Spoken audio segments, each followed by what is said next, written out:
Un gusto volver a estar con ustedes en el espacio Fernando Aguayo América. Cordiales saludos a quienes nos ven a través de la señal de Gamavisión en el Ecuador, por Mega TV en la Florida y por OnePlus TV en el Ecuador y en el mundo. Debo indicar que luego de 14 años que tenemos el programa a nivel internacional y que fue retransmitido por Gamavisión, desde la próxima semana lo haremos a las 20:30 horas por Vito TV. Gracias, almirante, por estar con nosotros. Es el almirante Fernando Donoso, quien fue ministro de Defensa y ex comandante general de la Marina. Estamos viviendo una situación caótica, grave en el Ecuador, y hay una relación con los Estados Unidos. Se firmó un memorándum de entendimiento para cooperación de los Estados Unidos. Cuando usted fue ministro de Defensa también hubo esa cercanía, pero ¿qué es lo que sucede? ¿Se firman más acuerdos y todavía no se concreta?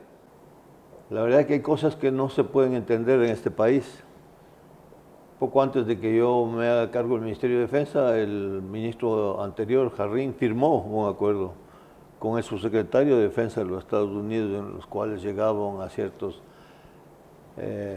hojas de ruta para seguir adelante en las relaciones de amistad entre Estados Unidos y Ecuador, asegurando la paz y la seguridad en la región. En el gobierno del presidente Lenín Moreno. En el gobierno del presidente Lenín Moreno, a finales del gobierno. Y yo me hice cargo del Ministerio de Defensa y también a finales de mi periodo también se firmó un memorándum o un acuerdo que firmó el jefe del Comando Conjunto, el almirante Jorge Cabrera, con el almirante Crait, que era jefe del Comando Sur de los Estados Unidos.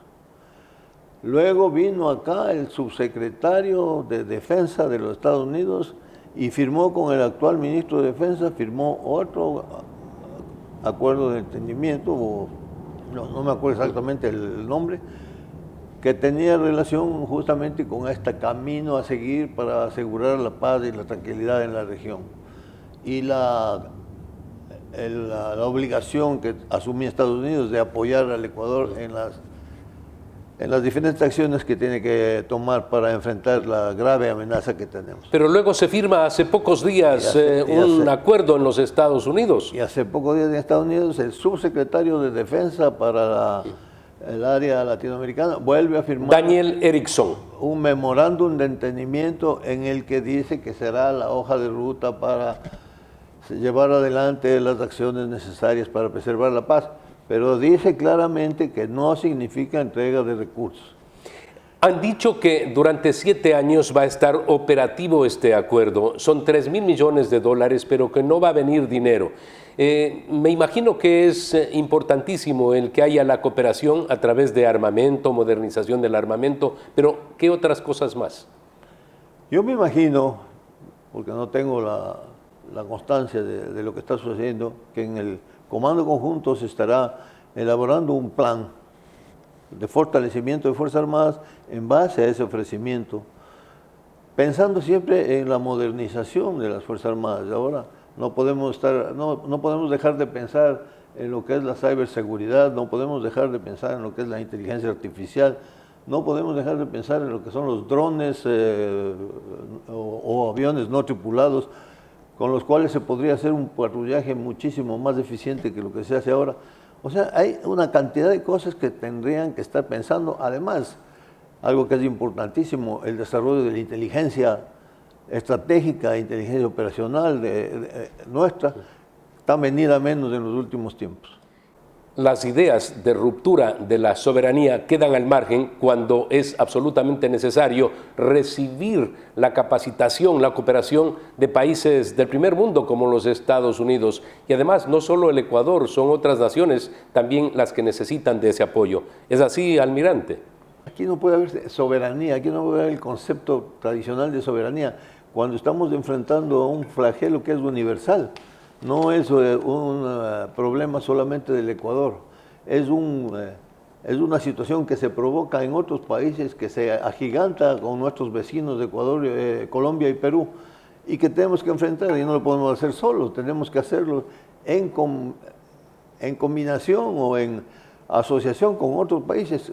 cuando estaba yo en el Ministerio de Defensa, siempre insistí en la necesidad de un acuerdo, una estrategia internacional contra el crimen organizado. Colombia, decía yo, Estados Unidos, México, Colombia, Ecuador, Perú, todos deberíamos organizarnos para poder combatir este problema que cada día nos está golpeando más y no hemos avanzado nada desde hace 2 años que yo estuve ahí.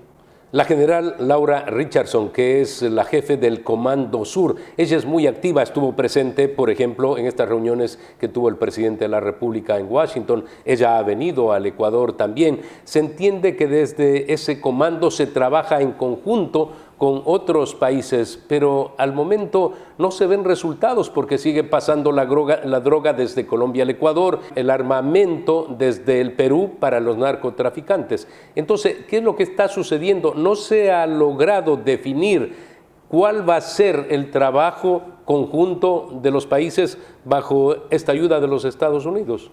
Seamos sinceros, Fernando, aquí debemos de hablar por niveles de responsabilidades.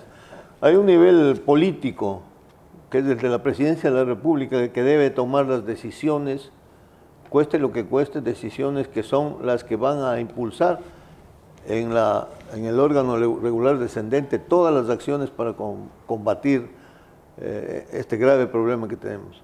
Hay otro nivel que es el nivel estratégico, con el comando conjunto, en donde se va a planificar las acciones de manera global, donde se va a recibir toda la información proveniente del CIES, por ejemplo, si es que el CIES funciona, se va a recibir tanto al nivel del presidente como a nivel del comando conjunto esa inteligencia. Los acuerdos que se hagan con los Estados Unidos o con otros países serán ahí analizados para poder obtener los resultados finalmente que van hacia las fuerzas de tarea o como quiera que les denominen actualmente. Esta escala de procedimientos es el que no se sigue. Cuando yo le veo al presidente de la República que dice que personalmente va a dirigir los operativos antidelincuenciales, yo me pongo contra la pared porque estamos totalmente descoordinados. Ese no es el papel de él, ni siquiera el papel del jefe del comando conjunto. Para eso existen los niveles de responsabilidad y eso es lo que se tiene que respetar. Primera cosa. Si, caso contrario, la desorganización cunde y no vamos a lograr nada. Se dice que hay el marco legal para el uso de las armas por parte de las Fuerzas Armadas y de la policía en la lucha en contra de la delincuencia. ¿Por qué no logramos mejores resultados o hay aún momentos de resistencia de los propios jefes militares o policiales que dicen si actuamos de pronto tenemos problemas en el futuro por los derechos humanos? ¿Qué es lo que está pasando a su entender? El marco legal, uno de los mayores problemas que tenemos en este país es la falta de institucionalización y es la justicia principalmente lo que más nos afecta por el grave problema de la impunidad y sobre eso la politización de la justicia. Entonces no hay la confianza como para poder actuar con toda tranquilidad sabiendo que jueces probos van a juzgar a los miembros de Fuerzas Armadas o Policía Nacional que tengan que utilizar su armamento. Hay en la ley hay artículos como el que dice, por ejemplo, que si un subalterno no considera adecuado, simplemente se niega a cumplir una orden, porque considera que eso va o atenta contra los derechos humanos de la persona contra la cual va dirigida. Entonces, esas son cosas totalmente ilógicas dentro de lo que significa Fuerzas Armadas.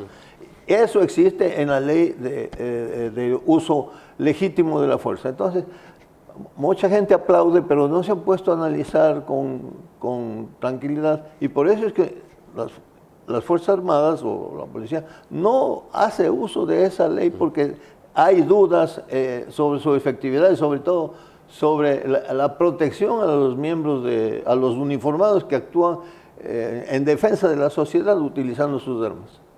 La requisa que se dio en la cárcel de Guayaquil días atrás y que se pudo ver en imágenes y en fotografías era un arsenal. no debe volver a repetirse una imagen como esa, porque se entendería que ya requisaron las armas y que no van a permitir el ingreso ni de un alfiler. ¿Así debería ser o vamos a volver a ver ese tipo de imágenes? No quiero ser hiriente, Fernando, pero creo que son 7 u 8 situaciones de emergencia que hemos vivido, o de estados de excepción, como se llama ahora, en donde se han terminado las cosas en santa paz y se ha logrado armamento, fusiles, machetes, armas blancas, pistolas, etc. Llegamos a colocar en La Roca, en la penitenciaria de La Roca, a los cabecillas de los grupos más difíciles, grupos delincuenciales más difíciles. ¿Y qué pasó creo que a los 2 meses? Esa gente en La Roca ya tenía armamento y empezaron o cometieron algún evento de estos de masacre ahí en La Roca. Entonces, se necesita una acción mucho más drástica, mucho más sin miedos, para poder limpiar todos los recintos penitenciarios del país, porque desde los recintos penitenciarios es de donde se origina las órdenes y la planificación de todos los eventos que nosotros vemos diariamente en las calles. Secuestros, robos, asesinatos, sicariatos, desde ahí. Entonces, hablamos de que están revisando ahora para instalar inhibidores. Y había inhibidores de señal. Los mismos presos se encargaron de destruir. Yo estuve en una presentación del coronel Cobos cuando él era del SNAI, y él explicaba cómo habían destruido todas las instalaciones de seguridad que había en la cárcel de la Tacuna. Si vuelven a instalar esos inhibidores, van a volver a destruirlos. Porque no hay seguridad en las cárceles. Igualmente, ¿qué es lo que tiene que suceder con esas autoridades de menor nivel y otras de mayor nivel, que a la postre son parte de esa permisividad para el ingreso de armas y de artículos que no pueden ingresar a una cárcel? ¿Qué debe pasar con ellos? Por ejemplo, sanciones ejemplares para que a otro no se le ocurra hacer lo propio. Sí, pero también hay que tener una capacidad de selección de esa gente, ¿no? Porque tomar jóvenes y en 6 meses ya capacitarles como policías o como guías penitenciarios no le garantiza. En tan corto tiempo. No le garantiza nada. Entonces usted tiene 10.000 policías felices dando las vueltas por el Ecuador, por Guayaquil o por Durán, pero no son más que policías caminando. No tienen preparación, no tienen armamento, no tienen ni siquiera dónde vivir. Entonces es un problema serio. No es solamente el número, es la calidad de elementos que deban tener. El empleo de modernos métodos de investigación, modernos métodos para combatir el delito es necesario, es urgente. Eso es lo que hay que lograr. No solamente el número, eso no tiene ningún sentido. Muchas gracias, almirante, Gracias por haber estado con nosotros. Amigos, tenemos que hacer una pausa comercial. Retornamos con nuestro segundo invitado. Inicio de espacio publicitario.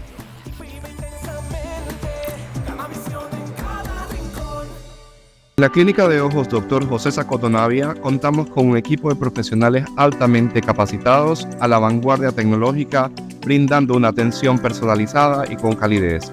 Recuerda que los ojos son la ventana de la vida. Cuídalos.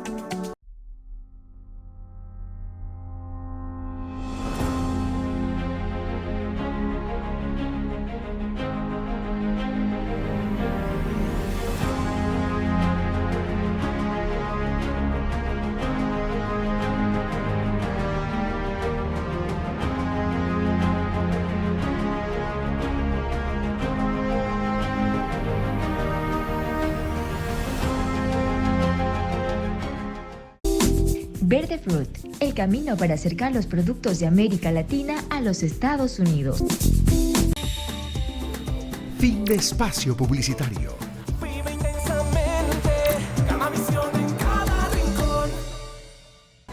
Nuestro segundo invitado es el doctor Iván Castro, catedrático jurista. Doctor, ¿Ha cambiado el hecho de no tener Asamblea Nacional y tener una Corte Constitucional a la que debe presentar los proyectos ley el presidente de la República? ¿El país ha ganado, el país ha perdido? ¿Cómo evalúa usted esta situación a partir de la muerte cruzada? Bien, yo en primer lugar creo que es importante que los ecuatorianos reflexionemos que lo que estamos viviendo con este gobierno luego de la muerte cruzada es un hecho inédito en la historia constitucional ecuatoriana, puesto que nunca antes hemos tenido en la Constitución esta institución que conocemos comúnmente como muerte cruzada. El presidente de la República la usó y en mi criterio la Corte Constitucional no debió haberle dado paso a la forma como el presidente de la República usó esta institución porque no se habían dado las causales establecidas en la Constitución. Ahí se estableció un precedente negativo para el futuro, porque en el futuro prácticamente la institución del juicio político quedará absolutamente debilitada, porque en cualquier momento que un presidente sea sometido a juicio político, que es una de las facultades de la Asamblea Nacional, simplemente podrá disolver a la Asamblea y en consecuencia ya no habrá juicios políticos. El rato que van a votar, simplemente el gobierno dice no, disuelta la Asamblea. Claro, si el presidente cree que no tiene los votos, disuelve la Asamblea y se termina el asunto. Una nueva figura que se introduce en esa falta de institucionalidad que tiene el Ecuador. Así es, porque la muerte cruzada, la disolución de la Asamblea por parte del presidente tiene que tener como antecedente una grave crisis política, una conmoción interna y social, cosa que no se estaba dando. El hecho de que se esté utilizando un mecanismo establecido en la Constitución no significa que hay... ¿Qué era el juicio político? Que el juicio político no significa pues, que existe esta grave conmoción interna. Ahora bien, el segundo aprendizaje es que una vez que se ha disuelto la Asamblea, el presidente de la República, a diferencia de quienes a toda voz decían que si disuelva la Asamblea, porque en ese momento, en 6 meses, se puede hacer lo que no se pudo hacer en todos los 2 años por el supuesto obstruccionismo de la Asamblea, el presidente de la República no ha podido hacer mayor cosa. ¿Por qué? Porque si bien puede dictar decretos, leyes de urgencia, estos tienen que ser sometidos a la mirada profunda de la Corte Constitucional y eso de allí toma su tiempo y tiene que la Corte Constitucional ver que no se vulneren derechos ni garantías. Pero a su criterio, ¿la Corte Constitucional está actuando en estricto derecho constitucional o hay visos políticos como algunos califican? A mi criterio, la Corte Constitucional, como lo dije, se equivocó al pasar sin ningún razonamiento mayor, sin ningún análisis de fondo, el tema de la disolución de la Asamblea. Pero una vez que se ha disuelto la Asamblea, la Corte Constitucional sí está haciendo lo que corresponde. Está actuando conforme la Constitución lo manda. No se está excediendo. Recordemos que estos decretos leyes de urgencia económica, también el presidente de la República los podía decretar cuando la Asamblea estaba vigente, pero la Asamblea también tenía la posibilidad de analizarlos y de revocarlos o no en este plazo de 30 días. La Corte no se está demorando más allá de los 30 días. Para efectos del funcionamiento del país, entonces, ¿lo que estamos viviendo es normal? Bueno, es con la actuación de la Corte Constitucional y las leyes que emite el gobierno ecuatoriano. Sí, yo creo que sí, la Corte Constitucional está cumpliendo en eso su deber y lo importante es que los ecuatorianos y los políticos aprendamos todos de esta nueva experiencia, de en qué consiste y cuáles son las consecuencias que en la práctica trae la disolución de la Asamblea utilizando el mecanismo establecido en la Constitución. Tenemos ya elecciones el 20 de agosto. Los mismos que estaban en la Asamblea son candidatos para volver a la Asamblea. ¿Vamos al mismo círculo vicioso? ¿Vamos a construir un círculo virtuoso? ¿Qué es lo que se puede prever? Bueno, lo que se puede prever es que bastante de los que ya estuvieron en la Asamblea van a ser reelegidos, porque no olvide usted que la fuerza política más organizada en el país evidentemente es la Revolución Ciudadana. Y puede llegar a tener la misma cantidad de diputados, de asambleístas. Sí, probablemente inclusive incrementarla. De tal manera que en ese sentido el pueblo ecuatoriano que tomará la última decisión tendrá que escoger bien a quienes reelige y a quienes elige como nuevos integrantes de la Asamblea. no hay mucho tiempo realmente para conocer a todos los candidatos y entonces la fortaleza del candidato a la presidencia y del partido político que lo auspicie es lo que va a determinar la presencia de candidatos ya electos de una o de otra lista. En todo caso, es un ejercicio democrático interesante. Siempre que se consulta al pueblo, se consulta la voz del soberano y el pueblo justamente con estos ejercicios democráticos debe de aprender. Y lo que debemos de aprender como sociedad, pienso yo, es que no podemos seguir siendo tan intolerantes, tan fanáticos, partidarios a rajatabla de una determinada postura y denostando por entero a la postura contraria, porque cada cual tiene derecho a tener su pensamiento y es obligación de un buen ciudadano el respetar el pensamiento ajeno. Y respetar el pensamiento ajeno no se lo hace cuando se denosta todos los días a través de las redes sociales o a través de cualquier tipo de declaración al que piensa distinto o al que auspicia a un candidato distinto. Todos somos patria, todos somos sociedad y la sociedad no va a avanzar con fanatismos. Eso hay que eliminarlo y ojalá que esta oportunidad de volver a las urnas sirva para que los ecuatorianos reflexionemos más allá de los odios y escojamos la mejor opción para la patria. Tenemos que hacer un corte comercial y al retornar vamos a hablar de la campaña electoral. Inicio de espacio publicitario.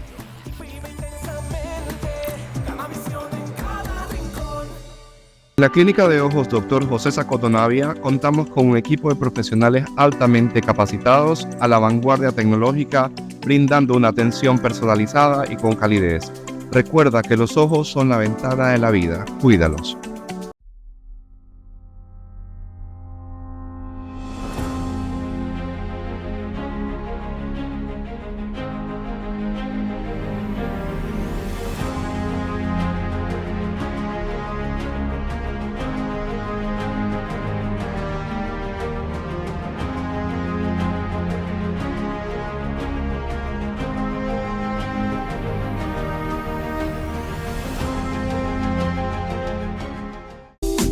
Verde Fruit, el camino para acercar los productos de América Latina a los Estados Unidos.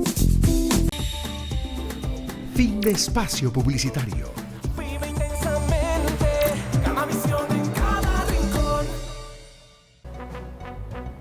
Brevemente vamos a hacer un análisis sobre la campaña electoral. A su juicio, ¿cree que están haciendo bien la campaña que escorta los candidatos presidenciales? Porque inicialmente cada uno mostró una plataforma, pero luego si el uno se dedica más, por ejemplo, al tema de la seguridad, los otros improvisadamente también empiezan a hablar de lo mismo y lo que queremos es que hayan planes ejecutables, que si llegan a la presidencia puedan hacer lo que el país requiere de forma inmediata, mediata, para solucionar esos gravísimos problemas que padece el Ecuador.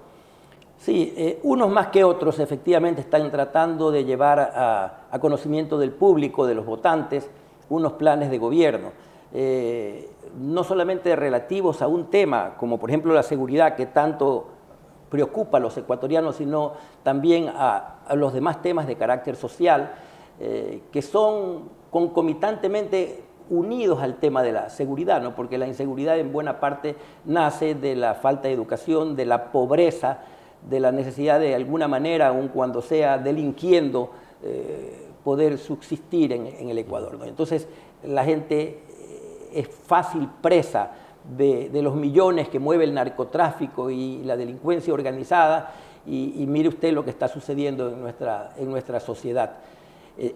Pienso yo que los candidatos están haciendo ese esfuerzo, como le digo, pero que no ha sido suficiente, que todavía no tenemos una comprensión clara de las propuestas que los candidatos. Esperemos que en estos próximos 20 y pico de días que faltan hasta las elecciones tengamos una mayor presentación de programas en su conjunto y que dejen a un lado estas manifestaciones vía TikTok disfrazándose de una o de otra cosa, que si bien puede ser jocoso, chistoso en un momento, no contribuyen realmente al engrandecimiento de la propuesta, que es lo que tienen que demostrarle al público.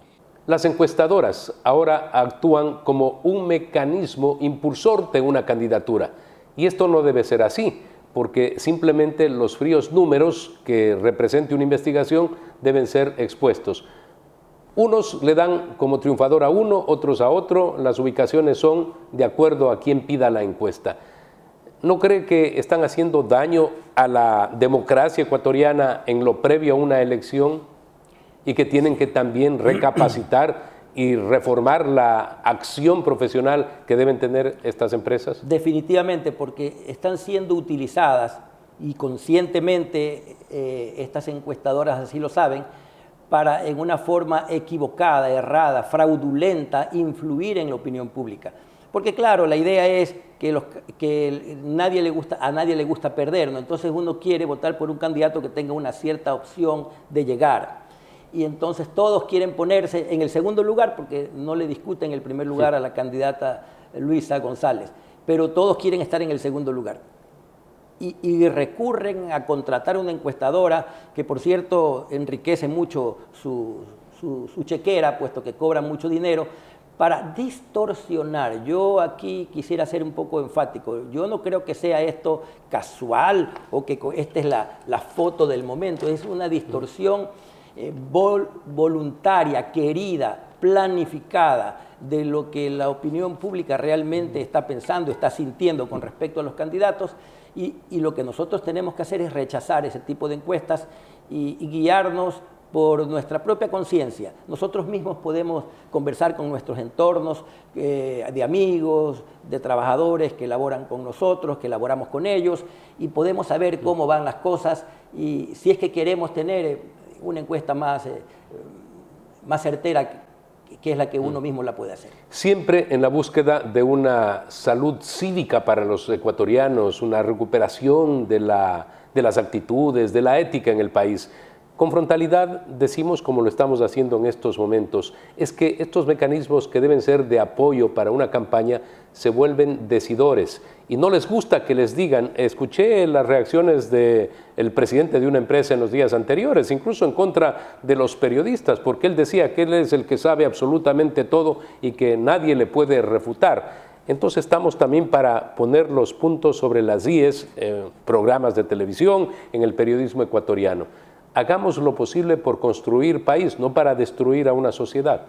Bueno, sí, ese presidente de esta encuestadora realmente es un sinvergüenza porque él ha quedado muy mal en todas las últimas encuestas y elecciones, inclusive a boca de jarro, a boca de urnas que supuestamente él ha realizado. Y todavía sigue insistiendo en que sus encuestas son válidas y cuando no salen los números como a él le interesan que salgan, entonces ocurre al simplemente manido recurso de decir que aquí hubo fraude sin que se lo pueda demostrar. Eso realmente está muy mal. Yo creo que ojalá que no sea así, porque sería lamentable que ello ocurra, pero creo que las elecciones un poco se van a decidir por votos en contra, ¿no? Voto en contra de Lasso y voto en contra de Correa. Vamos a ver quién gana. Si el voto contra Lasso y todo lo que él significa, que yo creo que es el mayoritario, o el voto contra Correa, que también tiene un sector importante de la población. Pero como este gobierno se ha mostrado incompetente, se ha mostrado hasta indiferente frente a los problemas nacionales, yo diría que realmente las cosas se van a definir por ese lado. Y que si gana nuevamente la línea de Correa, los responsables directos de que el pueblo haya escogido esa opción son los malos gobiernos que hemos tenido después de que Correa dejó de ser gobierno. Doctor, muchas gracias por haber estado con nosotros. Gracias a usted, Fernando. Amigos, recuerden ustedes que tienen una cita la próxima semana en Fernando Aguayo, América, en la Florida a través de Mega TV, en el Ecuador por Vito TV a las 20:30 horas y también por OnePlus TV en el Ecuador y en el mundo.